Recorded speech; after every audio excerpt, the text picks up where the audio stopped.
What's good? What's good? What's good? I got this particular video for you on this matter of the coronavirus.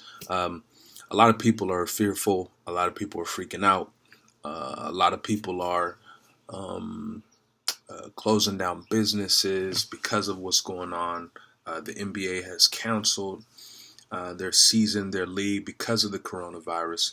But I wanted to speak into this situation because this has kind of affected everybody in some aspect. Um, like I said, business, other opportunities in terms of entertainment.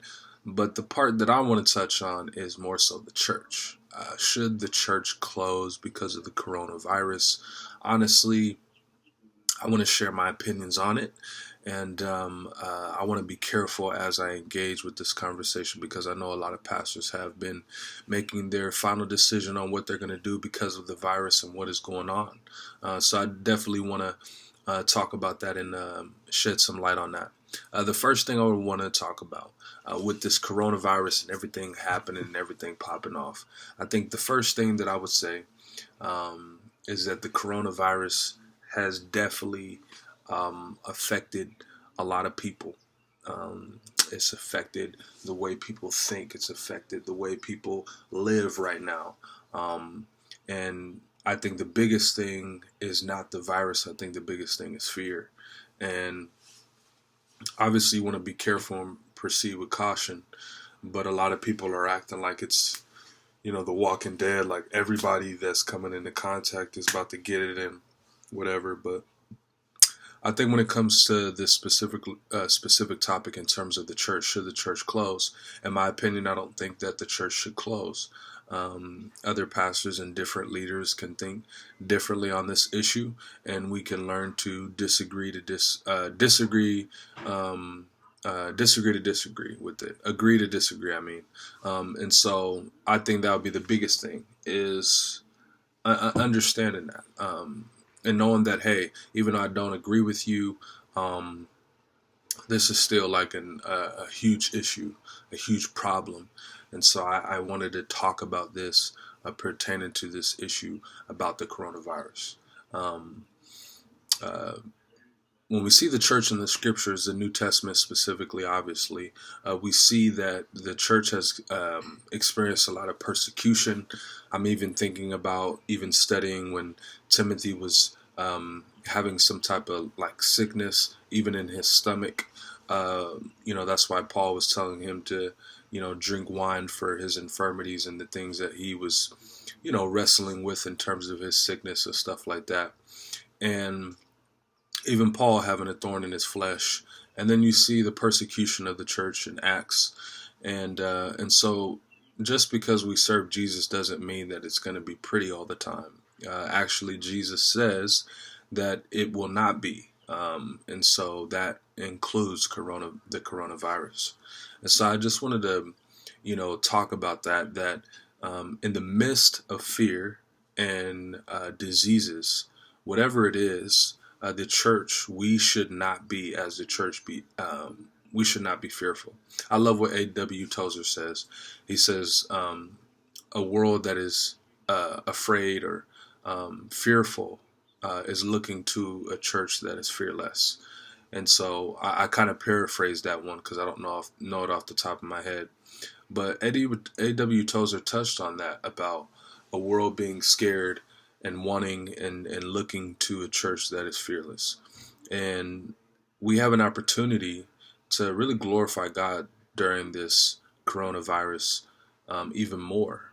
And this gives testament to the Word of God, to the evidence of Christ in us and through us. And so we have an opportunity to be bold. And I definitely think and believe that churches should not close their door. Because this gives us even an amazing opportunity to reach the lost and encourage the found and encourage believers to stand strong and really stir up your faith even more. Because our faith, honestly, even as I'm talking, our faith doesn't really grow stronger during good times. Our faith grows stronger when we are in the Word, when we're in prayer, when we're spending time with God. So that would be my mindset coming into the reality of that, of the coronavirus. And so I hope that you guys are encouraged by this video, and know that just because someone or pastors or leaders are closing their doors, we shouldn't get upset at them. I will say that I have gotten upset, not like mad, but just kind of like bothered, like why are people closing their doors? But something that I have been observing from watching other videos on this topic, to kind of calm me down, that hey, people are going to do different things, and there's different situations, and with a lot of churches and how they're supposed to handle this situation. So every demographic of a local church is different. Some people may have 80, some people might have 5,000, 2,000. And not only the demographic of the number of people, but also the age of people. Coronavirus has affected a lot of older people, 60 and above.